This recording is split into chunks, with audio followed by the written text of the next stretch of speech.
नमस्कार साथियों, स्वागत आप सबों का। बिहार में शिक्षक बहाली एक अहम मुद्दा है। इसके साथ ही साथ कई बहालियां बिहार में होते रहती हैं। उनमें बिहार सरकार का एक बड़ा फैसला आया है। राज्य में महिलाओं की जो स्थिति है, महिलाओं की जो आरक्षण का जो मामला है, लगातार महिलाएं उस पर चिंतित रहती थी। ये पत्र सरकार के उप सचिव रजनीश कुमार की ओर से सभी अपर मुख्य सचिव, प्रधान सचिव, सभी विभागों के अध्यक्ष, सभी प्रमंडलीय आयुक्त, जिला पदाधिकारी, सचिव, बिहार लोक सेवा आयोग पटना, अन्य सभी जगहों पर इस पत्र को भेजा गया है। क्या है इस पत्र में, कौन सा मामला है, राज्य में जो नियुक्तियां होती हैं कैसे उस पर ये प्रभाव डालेगा, विषय वस्तु इसका जो है राज्याधीन पदों एवं सेवाओं की नियुक्ति में विवाहित महिलाओं को आरक्षण का लाभ अनुमान्य कराने के संबंध में ये पत्र जारी किया गया है।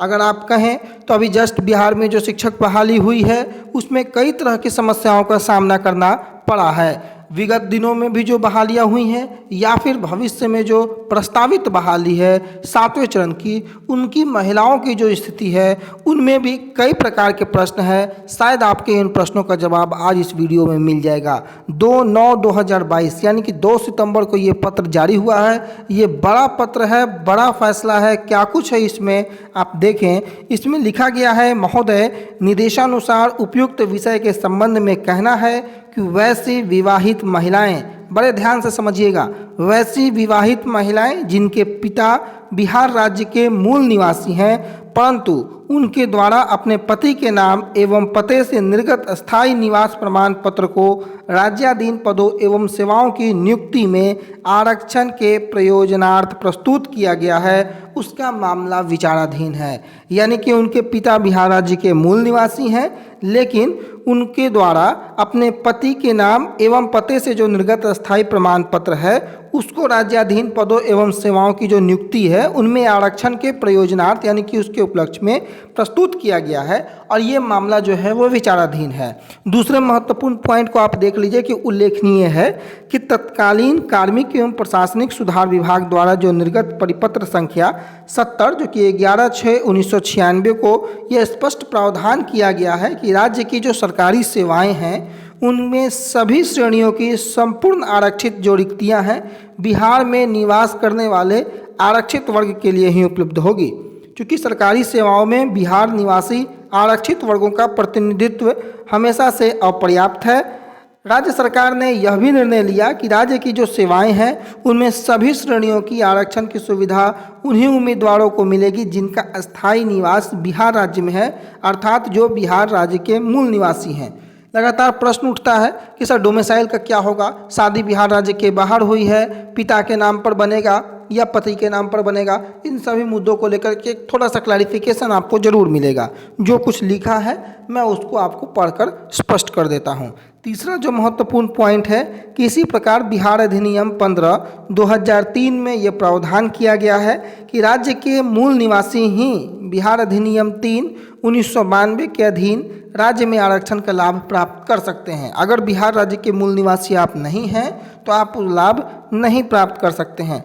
राज्य के बाहर के निवासी इस अधिनियम के अधीन आरक्षण लाभ हेतु दावा भी नहीं कर सकते हैं। हालांकि इसके पहले बिहार राज्य में बाहरी लोगों को भी मौका दिया गया था, इस कारण से वो दावा नहीं कर सकते थे आरक्षण का, लेकिन बहाली में हिस्सेदार जरूर बनते थे। बाकी आप देख लीजिए यहाँ पर महत्वपूर्ण जो पॉइंट है 4 नंबर पॉइंट को आप आकर के देखिए कि कार्मिक एवं प्रशासनिक सुधार विभाग संप्रति सामान्य प्रशासन विभाग बिहार पटना के परिपत्र संख्या 3025 दिनांक 11/9/2007 के आलोक में व्यक्ति विशेष की जाति का निर्धारण उसके पिता की जाति के आधार पर होता है और इस क्रम में जो बिंदुओं को सम्मिलित किया गया है उसको निम्नवत स्पष्ट किया जाता है। यानी कि आप लोगों का ये प्रश्न हुआ करता था कि प्रमाण पत्र जो है वो किन के आधार पर बनाए, पिता के आधार पर, तो यहाँ स्पष्ट रूप से किया गया है कि पिता की जाति के आधार पर ही व्यक्ति विशेष की जाति का निर्धारण किया जाता है। अगर आप क्रीमी लेयर रहित प्रमाण पत्र जो निवास, आय एवं जाति प्रमाण पत्र पर आधारित है, अभ्यर्थी को अस्थायी आवासीय अंचल कार्यालय स्तर से निर्गत होगा। यानी कि आपको अगर अस्थायी आवासीय चाहिए तो आप अंचल कार्यालय से निर्गत कर लिया जाएगा, आप वहां पर से ले सकते हैं, वहां से बनवा सकते हैं। क्रीमी लेयर रहित प्रमाण पत्र जो कि निवास, आय और जाति प्रमाण पत्र पर आधारित होता है, वो आप अंचल कार्यालय से निर्गत कर सकते हैं, वहाँ अप्लाई करके प्रोसेस में डाल सकते हैं।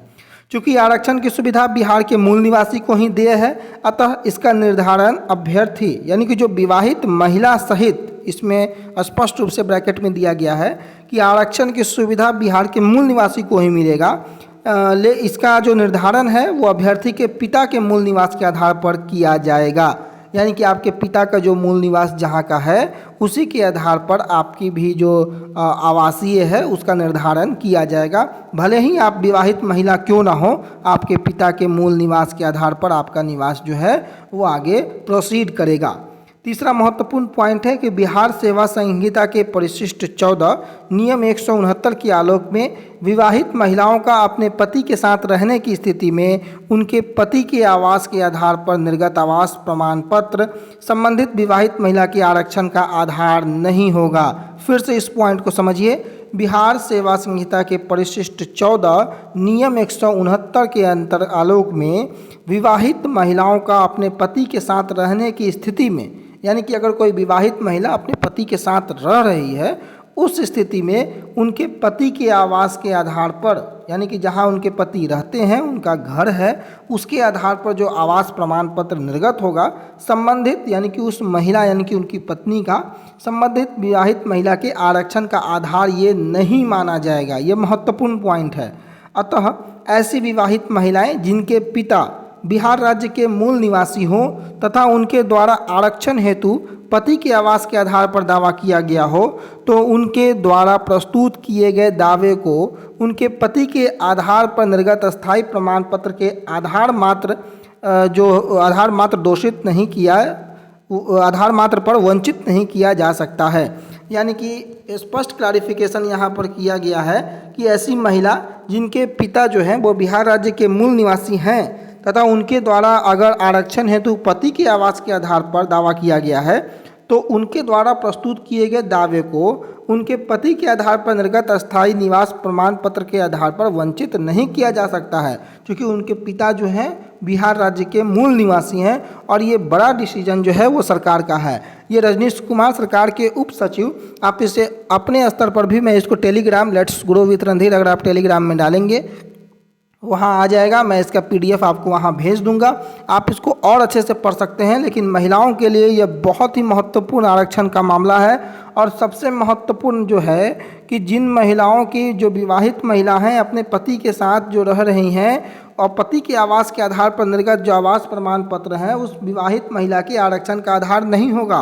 और जिनके पिता जो बिहार राज्य के मूल निवासी हैं, बहुत महत्वपूर्ण है, जिनके पिता बिहार राज्य के मूल निवासी हैं और उनके द्वारा आरक्षण का जो दावा है पति के आवास के आधार पर किया गया हो, तो उनके द्वारा जो दावा प्रस्तुत किया गया है पति के आधार पर निर्गत अस्थायी निवास प्रमाण पत्र के आधार पात्र पर उनको वंचित नहीं किया जा सकता है। इस वक्त की ये बड़ी खबर है, आप इसको देख सकते हैं और इसका प्रभाव कहीं ना कहीं पूरे शिक्षक बहाली पर भी पड़ता हुआ नजर आएगा। और लगातार अभ्यर्थियों का जो प्रश्न था, महिला अभ्यर्थियों का आरक्षण को लेकर के, तो अब पिता के जाति के आधार पर या पिता के आधार पर ही आपकी जाति का निर्धारण और बाकी सारी चीज़ों को आपको यहाँ पर स्पष्ट कर दिया गया है। उम्मीद होगा कि अब आपको कोई प्रश्न नहीं होंगे। फिर भी अगर कोई प्रश्न हो तो आप कमेंट करके ज़रूर पूछें, अगले वीडियो में आपके प्रश्नों को हम शामिल करने का प्रयास जरूर करेंगे। धन्यवाद।